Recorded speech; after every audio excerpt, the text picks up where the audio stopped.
नमस्कार दोस्तों, स्वागत है आपका अपने YouTube channel GK and update वाई खुशी में। आज के इस वीडियो में हम बात करने वाले हैं आरआरबी ग्रुप डी 1 दिसंबर के सेकंड शिफ्ट के क्वेश्चंस। यदि आप चैनल पर नए हैं तो प्लीज वीडियो को लाइक एंड चैनल को सब्सक्राइब जरूर करें और वीडियो को अंत तक जरूर देखें। अपना पहला प्रश्न है, भारत के लोकपाल दिवस मनाने की निर्णय किस तिथि को लिया गया? तो इसमें अपना राइट आंसर होगा ऑप्शन 26 जनवरी। कब लिया गया था निर्णय? 26 जनवरी को लिया गया था। भारत में लोकपाल एवं लोकायुक्त प्रणाली को भ्रष्टाचार निवारण के लिए स्थापित किया गया है और यह लोकपाल एवं लोकायुक्त अधिनियम कब पारित हुआ था? तो यह हुआ था 2013 को पारित हुआ था। और यह कब मनाया जाता, इसको मनाने का निर्णय कब लिया गया? तो यह लिया गया था 16 जनवरी को। और यह दिन पारदर्शिता और जवाबदेही को बढ़ावा देने के उद्देश्य से मनाया जाता है। लोकपाल केंद्र सरकार के अधिकारियों के खिलाफ शिकायतों की जांच करता है और न्यायमूर्ति पिनाकी चंद्र घोष इसके पहले लोकपाल बने थे। लोकपाल एक बहुउद्देशीय संस्था है और जिसमें कितने सदस्य हो सकते हैं? 8 सदस्य अधिकतम हो सकते हैं। नेक्स्ट क्वेश्चन है अपना, क्षरण किस प्रकार की अभिक्रिया का उदाहरण है? तो कौन सी अभिक्रिया का उदाहरण है? ऑक्सीकरण अभिक्रिया का उदाहरण है। धातुओं का वातावरण में नमी और ऑक्सीजन के संपर्क में आकर धीरे धीरे खराब होना क्या कहलाता है? क्षरण कहलाता है। जब लोहे जैसी धातु को हवा में उपस्थित ऑक्सीजन से अभिक्रिया करती है तो वह लोह ऑक्साइड बनाती है और इसे कमजोर कर देता है। यह अभिक्रिया क्या कहलाती है? ऑक्सीकरण कहलाती है, क्योंकि इसमें इलेक्ट्रॉनों का ह्रास होता है। लोहे का क्षरण क्या कहलाता है? जंग लगना कहलाता है। रोकथाम कैसे कर सकते हैं अपन इसका? तो इसमें गैल्वनाइजिंग या पेंटिंग या ग्रीसिंग करके हम इसको बचा सकते हैं। और यह एक धीमी रासायनिक प्रक्रिया है, धीरे धीरे।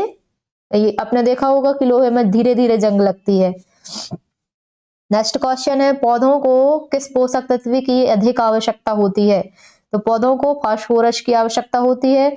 फास्फोरस पौधों के लिए अत्यंत आवश्यक पोषक तत्व है, जो क्या करता है? जड़ों का विकास, फूल फलों का निर्माण करता है और ऊर्जा स्थानांतरण करता है, जो कि पौधों के लिए आवश्यक होता है। फास्फोरस की कमी से पौधों में बढ़ोतरी रुक जाती है, पौधों का बढ़ना रुक जाता है। किसकी कमी से? फास्फोरस की कमी से। और पत्तियां कैसी पड़ती हैं? बैंगनी पड़ने लगती हैं। यह एनपीके उर्वरक में पी को दर्शाता है। नेक्स्ट क्वेश्चन है, मार्च 2025 में सेबी के अध्यक्ष के रूप में किसने पदभार संभाला था? तो कौन ने संभाला था? तुलिन कांता पांडे ने। भारतीय प्रतिभूति एवं विनिमय बोर्ड का कार्य शेयर बाजार को नियंत्रित करना है। 2025 में तुलिन कांता पांडे के अध्यक्ष पदभार ग्रहण किया था। कब? 2025 में किसने किया था? तुलिन कांता पांडे ने सेबी के अध्यक्ष का पदभार ग्रहण किया था। और यह संस्था निवेशकों के हितों की सुरक्षा और वित्तीय बाजार के लिए कार्य करती है। इसकी स्थापना कब हुई थी सेबी की? तो 1988 में इसकी स्थापना हुई थी। और इसको वैधानिक दर्जा कब दिया गया था? तो 1992 में इसको वैधानिक दर्जा दिया गया था। और सेबी भारत के शेयर बाजारों की निगरानी करता है और सेबी का मुख्यालय कहाँ है? तो वो मुंबई में है। नेक्स्ट क्वेश्चन है, वर्ष 2023 में पारित नारी शक्ति बंधन अधिनियम किस संविधान संशोधन से संबंधित है? तो अपना राइट आंसर होगा 106 संविधानिक संशोधन अधिनियम। 106वां संविधान संशोधन अधिनियम महिलाओं को लोकसभा और राज्यों की विधानसभा में 33% आरक्षक प्रदान करता है। इसे नारी शक्ति बंधन अधिनियम 2023 के नाम से जाना जाता है। और यह आरक्षण जनगणना और परिसीमन पूरा होने के बाद लागू हुआ था।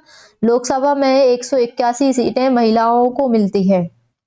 ऐतिहासिक, सामाजिक, राजनीति और सुरक्षा सुधार माना जाता है।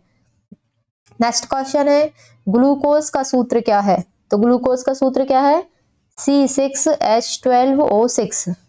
ग्लूकोज सबसे सरल कार्बोहाइड्रेट है जिसे मोनोऑक्साइड कहा जाता है। यह शरीर के लिए मुख्य ऊर्जा स्रोत है और प्रकाश संश्लेषण का मुख्य उत्पाद भी, जिसे ब्लड शुगर भी कहा जाता है, और पौधे इसे सूर्य का प्रकाश मानते हैं।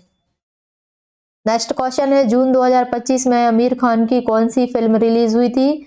तो सितारे जमीन पर। कब हुई थी? 2025 में। 2025 में आमिर खान की वापसी एक नई फिल्म सितारे जमीन पर से रिलीज हुई थी और यह फिल्म प्रेरणादायक और सामाजिक मुद्दों पर आधारित मानी गई है।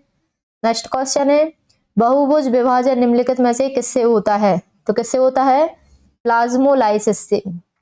प्लाज्मोलाइसिस वह प्रक्रिया है जिसमें पौधे कोशिका पानी खोने पर सिकुड़ जाती हैं और प्लाज्मा झिल्ली कोशिका भित्ति से अलग होने लगती है। यह अत्यधिक बाष्पोत्सर्जन या हाइपरटोनिक विलयन में होता है। यदि आप चैनल पर नए हैं तो प्लीज वीडियो को लाइक एंड चैनल को सब्सक्राइब जरूर करें। नेक्स्ट क्वेश्चन है, सुच्चा सेन को कब उत्कृष्ट प्रदर्शन के लिए कौन सा पुरस्कार दिया गया? तो कौन सा दिया गया? Arjun award life time. भारतीय खिलाड़ी सुच्चा सेन को Arjun award life time achievement से सम्मानित किया गया। यह पुरस्कार खेलों में उत्कृष्ट उपलब्धियों के लिए दिया जाता है। नेक्स्ट क्वेश्चन है, अब हम बात करने वाले हैं लाइफ टाइम अर्जुन अवार्ड पुरस्कारों की। तो पहला पुरस्कार दिया गया मुरलीकांत राजाराम पेटकर को। किस खेल से दिया गया? तो पैरा तैराकी से दिया गया। नेक्स्ट पुरस्कार दिया गया है अनिल नामदेव खटेले को। किस खेल से संबंधित थे? क्रिकेट से संबंधित थे। नेक्स्ट है निरूप पेमा, तो इनको किस खेल से संबंधित पुरस्कार दिया गया है? तो फुटबॉल से। नेक्स्ट है गोपाल कृष्ण सिंधे, इनको किस खेल से अर्जुन अवार्ड पुरस्कार दिया गया है? तो फुटबॉल से। गुलाम मोहम्मद खान, तो यह अर्जुन अवार्ड किस खेल में दिया गया है? रोल बॉल में। यदि आप चैनल पर नए हैं तो प्लीज वीडियो को लाइक एंड चैनल को सब्सक्राइब जरूर करें।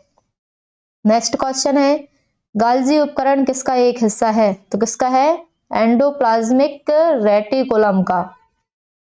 गाल्जी बॉडी कोशिका का वह भाग है जहां प्रोटीन और लिपिड को पैक करके कोशिका के भित्ति हिस्सों में भेजा जाता है। यह एंडोप्लाज्मिक रेटिकुलम से जुड़े कार्यों को आगे बढ़ाता है। नेक्स्ट क्वेश्चन है, 2026 का NHL विंटर क्लासिक गेम कहां आयोजित होगा? तो मियामी फ्लोरिडा में। यह कब? तो इसकी दिनांक है 2 जनवरी 2026 को। लॉन्डपोर्ट पार्क मियामी फ्लोरिडा, यह पहली बार है जब यह गेम फ्लोरिडा में होगा। Florida panthers home New York rangers. Next question है, जनवरी 2025 में WEF की वार्षिक बैठक कहाँ हुई? तो अपना राइट आंसर होगा डावोस में। WEF 2025 की बैठक 20 से 24 जनवरी 2025 को आयोजित हुई थी। और यह कहाँ आयोजित हुई थी? तो यह हुई थी स्विट्जरलैंड में। इसे 55वीं बैठक कहा गया है जिसमें लगभग 3000 प्रतिनिधि, 130 प्लस देश थे और 350 सरकारी नेता शामिल हुए थे इस बैठक में। इस बैठक की थीम क्या थी? इस बैठक की थीम थी बुद्धिमान युग के लिए सहयोग। नेक्स्ट क्वेश्चन है, 2025 में किस राज्य ने राजीव गांधी वन संवर्धन योजना शुरू की? तो अपना राइट आंसर है हिमाचल प्रदेश। इस योजना को 2 जून 2025 को हिमाचल प्रदेश के मुख्यमंत्री ठाकुर सुखविंदर सिंह सुक्खू ने आधिकारिक रूप से लॉन्च किया था। इसका उद्देश्य जंगलों और वन भूमि के संवर्धन, हरित आवरण बढ़ाना और साथ ही स्थानीय समुदाय जैसी महिला मंडल, युवक युवती मंडल या स्वयं सहायता समूह आदि को रोजगार व आय के अवसर प्रदान करना इसका मुख्य उद्देश्य था। नेक्स्ट क्वेश्चन है, RBI के अनुसार बचत खाता खोलने के लिए न्यूनतम आयु कितनी होनी चाहिए? तो 10 वर्ष होनी चाहिए। RBI की स्थापना कब हुई थी? तो 1 अप्रैल 1935 को हुई थी। है ना। कौन से एक्ट? 1934, है ना। और राष्ट्रीयकरण कब हुआ था? तो 1 जनवरी 1949 को इसका राष्ट्रीयकरण हुआ था। आरबीआई का मुख्यालय कहाँ है? तो मुंबई में इसका मुख्यालय है। इसके पहले गवर्नर कौन थे? Sir Osborne Smith. और इसके पहले भारतीय गवर्नर कौन थे? तो सीडी देशमुख। और वर्तमान गवर्नर कौन है इसके? तो वो है शक्तिकांत दास। यदि आप चैनल पर नए हैं तो प्लीज वीडियो को लाइक एंड चैनल को सब्सक्राइब जरूर करें। नेक्स्ट क्वेश्चन है, द वर्ल्ड रोविंग चैंपियनशिप 2025 कहाँ आयोजित हुए? तो कहाँ हुआ था? शेंघाई, चीन। 2025 वर्ल्ड रोविंग चैंपियनशिप का आयोजन देशान लेक, शेंघाई, चीन में हुआ। कब हुआ था? 21 से 28 सितंबर 2025। और यह पहला मौका था जब चैंपियनशिप चीन में आयोजित हुआ था। प्रतियोगिताओं में ओलंपिक स्तर की flat water rowing events, light events और पावरिंग पैरा रोइंग शामिल थी। वहां की सुविधा क्या थी? देसाइन lake Shanghai water sports centre पहले 2021 की घटना के लिए चुनी जा चुकी थी, लेकिन कोविड के कारण 2021 में कार्यक्रम निरस्त हुआ था। 2025 में वही उपयोग हुआ है। नेक्स्ट क्वेश्चन है, डेनमार्क एनर्जी चार्ट टीटी से बाहर निकलने वाला कितने नंबर का देश बन गया है? तो 8वें नंबर का देश बन गया है। एनर्जी चार्ट टीटी एक अंतरराष्ट्रीय समझौता है जिसे कब अपनाया गया है? तो 1994 में अपनाया गया है। इसका मुख्य उद्देश्य क्या है? तो वो है निवेश की सुरक्षा, ऊर्जा संसाधनों के व्यापार और ऊर्जा परिवहन में बढ़ावा देना। यह देशों और विदेशी निवेशकों को कानून की सुरक्षा देता है। यदि किसी देश की ऊर्जा नीति में बदलाव हो, निवेश को नुकसान होता है तो वो अंतरराष्ट्रीय मध्यस्थता में मुकदमा कर सकता है। नेक्स्ट है, जब कोई बस अचानक चलती है तो यात्रियों को पीछे की ओर धक्का महसूस होता है। यह किसका उदाहरण है? तो यह जड़त्व के नियम का उदाहरण है। न्यूटन के गति के नियम। तो आइजक न्यूटन ने 1687 में अपनी पुस्तक प्रिंसिपल मैथमेटिक्स में यह नियम दिए थे। यह नियम किसी भी वस्तु की गति, बल और द्रव्यमान से संबंधित थे।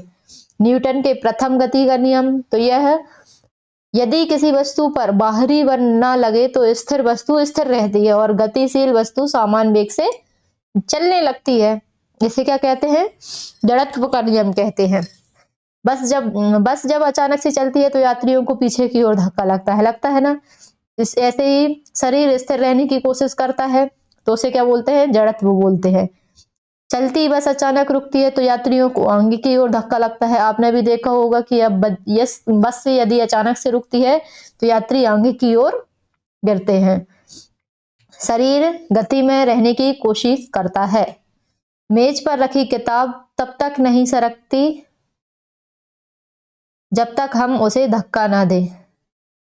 Table cloth trick. मेज पर बर्तन रखकर कपड़ा खींचने पर बर्तन नहीं गिरते। ये जड़त्व का नियम है।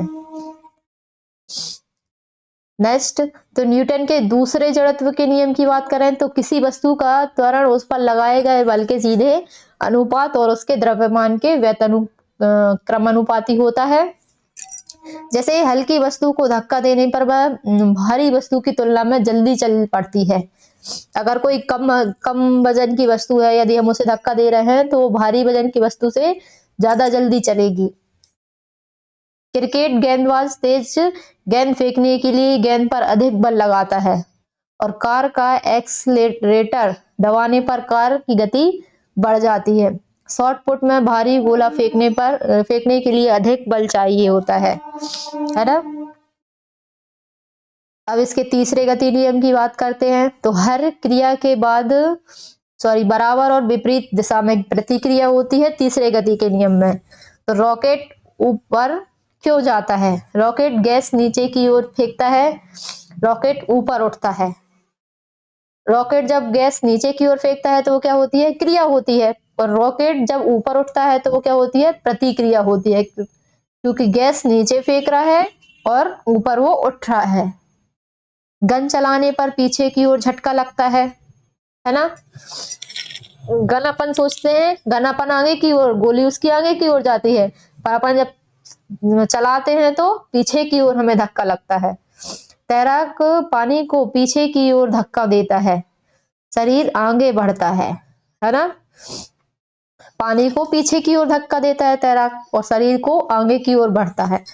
चलते समय पैर जमीन को पीछे की ओर ढकेलता है और शरीर आगे की ओर बढ़ता है। ये क्या है, विपरीत प्रतिक्रिया होती है न्यूटन के तृतीय गति नियम में। नाव से उतरते समय नाव पीछे की ओर जाती है, देखा है आपने। नेक्स्ट क्वेश्चन है, एरो इंडिया 2025 का आयोजन कहाँ किया गया? कहाँ किया गया था? इसका आयोजन यलहंका एयरफोर्स स्टेशन बेंगलुरु कर्नाटक में हुआ था। कब हुआ था? इसके आयोजन 10 से 14 फरवरी 2025 में, और इसका स्थान क्या था? बेंगलुरु कर्नाटक। यलहंका एयरफोर्स स्टेशन बेंगलुरु कर्नाटक में इसका स्थान था। और यह कब आयोजन किया गया था? तो 10 से 14 फरवरी जिसके आयोजन किया गया था।